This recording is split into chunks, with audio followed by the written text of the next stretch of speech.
Hi there, I'm Spaced Out, I play Feral Druid, and today I'm going to show you how a Feral can solo Dire Maul East, making upwards of 100 gold an hour. Now, maybe you're a bit skeptical about that number, I definitely was too. I tried honestly everything I could think of to bring that number down across both of the servers that I play on, and in reality, the gold I was actually seeing was higher. Anyways, getting into the actual farm, the first thing you'll probably notice is that I'm using Noggin Fogger. If that makes things less clear for you and you have a hard time telling what abilities I'm using, I apologize. If I could re-record it, I will. Mostly, I just like looking like a skeleton, and also it runs out at the same time as my Omen of Clarity and Thorns, and is a nice, helpful reminder for that. Alright, so how exactly are we making that 100 gold an hour? First off, you're going to need herbalism, and you're going to need to have it leveled to 270. Doing 5 runs should net you about 1 stack each of ghost mushrooms, Grom's blood, and dream foil. Additionally, you'll be picking up several stacks of runtum tubers. With 275 cooking, you can turn these into runtum tubers surprise, which is a buff food used by casters. You'll also be opening up to 1 chest per run, which contains various greens and other items. And lastly, you'll be killing satyrs, which drop pretty good amounts of Felcloth, Runecloth, and Demonic Runes. They also drop BOEs and even a Traveler's Backpack. The Demonic Runes, though, in particular, were a really nice extra perk for me for doing this farm. I typically raid as Cat DPS and can easily go through several runes over the course of a raid night. Dark runes are also very expensive, at least on the servers I play on, so not having to spend 10 gold every time I need 2 to 3 more power shifts is really nice. I'd also recommend you take the time to get the Crescent Key. You're going to have a hard time opening up a door to Dire Maul without it anyways, but it's also going to make the back door that I just went through earlier in the video available to you. It's much closer to the flight point in Feralis, and you don't have to take massive fall damage at the beginning of every run, which can get annoying. You're also probably going to want some speed items when it comes to getting the chests later. Some items that you can get without engineering include the Swift Boots, the Nifty Stopwatch, and Skull of Impending Doom. You can also use Rocket Boots if you have engineering. That's actually what I tend to prefer, but the rest of these alternatives work great as well. Now in the room I just left, I fought 3 out of 4 possible satyrs. I tend to choose to fight most of them, but you may not find that it's worth it for you, in which case you can skip most anything that's not sitting on top of a ghost mushroom or padding through a hallway. Once I enter the second room though, I almost always come back to this back right corner first. The Warpwood pod here is always a good one for whatever reason, and then there's 2 possible herb spawns as well as a potential chest. Only the Warpwood pod spawn this time, so I'm moving on. I'm actually checking behind both of these fell ashes that are sitting on the right and left sides of this room for a possible ghost mushroom spawn. I don't see those either, so I'm going to move on to fighting some of the fellsworn that are padding throughout the middle. And these Fellsworn, by the way, do have much less health and armor than the Shadowstalkers. However, they can put up a really big shield similar to a Soul Link Warlock, and they can even do it multiple times. So half the time they'll fall over, the other half they might actually give you some trouble, so just watch out for that. I'm also going to walk around behind this Warpwood pod just because I know that the Lashers spawn on the other side, and I didn't want to run into those just in case it did spawn Lashers. That's just something you're going to get used to as you do this dungeon more. You learn more of the individual spawns. The Warpwood pods will actually spawn Lashers in the exact same place every single time, and you'll start to notice that some pods nearly always backfire, and others basically never do. So you'll start to learn which those are as you do the dungeon more and incorporate the worthwhile ones into your route. And as far as ghost mushrooms go, there's going to be a total of 4, maybe 5 potential spawns in each of the 3 rooms we're going to be walking through, this being the second. Keep in mind though, there is exactly 4 ghost mushrooms per reset, So you should, in 5 runs, get exactly 20 ghost mushrooms. It's actually a great way to keep track of how many runs you've done. Usually I just look in my inventory and divide my ghost mushrooms by 4, and now I know how many runs I've done. In this run in particular, I didn't get a chest spawn up here, but I still wanted to show you guys how it works. So as you can see, I'm just going to walk up and pull the pack, and then run away up this ramp. And you'll notice that I jump up on the ledge pretty far back here, and there's a reason for that. Typically I jump forward onto the reset spot because for some reason if you walk off these ledges in Dire Maul, half the time you're just going to lose all forward momentum and drop straight down.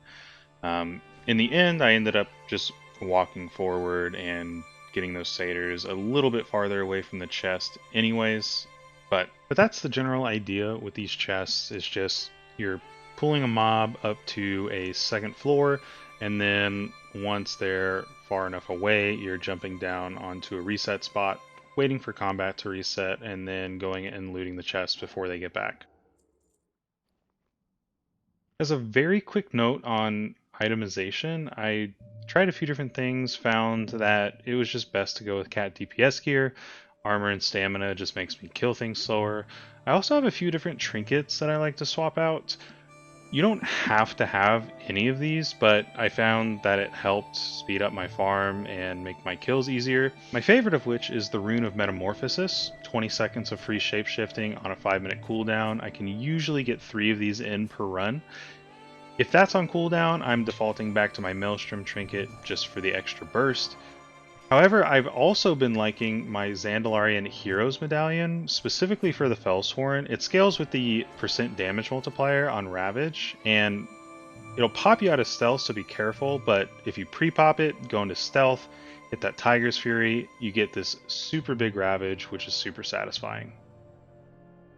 Now here, I'm equipping my rocket boots as I get into this third and final room and sneak past the boss in the middle here.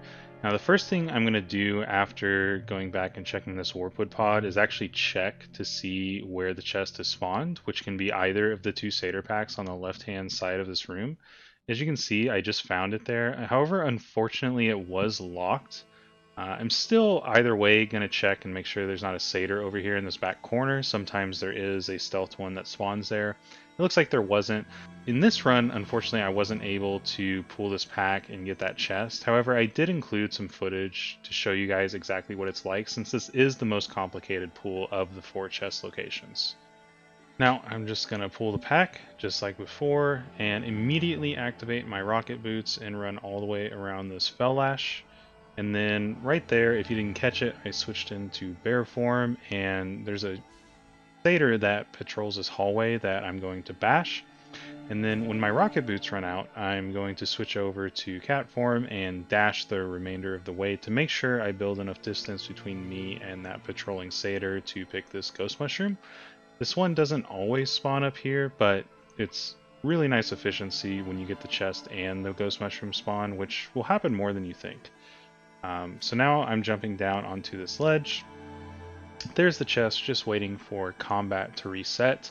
And when you jump down here, make sure that you remember to stealth. It doesn't happen in this clip for some reason, but every other time I've done this pull, there's a group of lashers that just spawn seemingly out of the ground right behind me when I jump off that ledge, and it's likely that it'll happen to you too. So just make sure to stealth when you go up to the chest. You should have enough time to get back and get that re-stealth before the satyrs get back down to you. Now if the chest does spawn on the satyr pack on the right, then what you'll want to do is actually go up the ramp beforehand and pull the pack from up above, because you can reach them from the ledge. Make sure you stealth between the boss and the satyr pack. You can't get through them without stealthing, but other than that, you should be good to go. Should be even easier.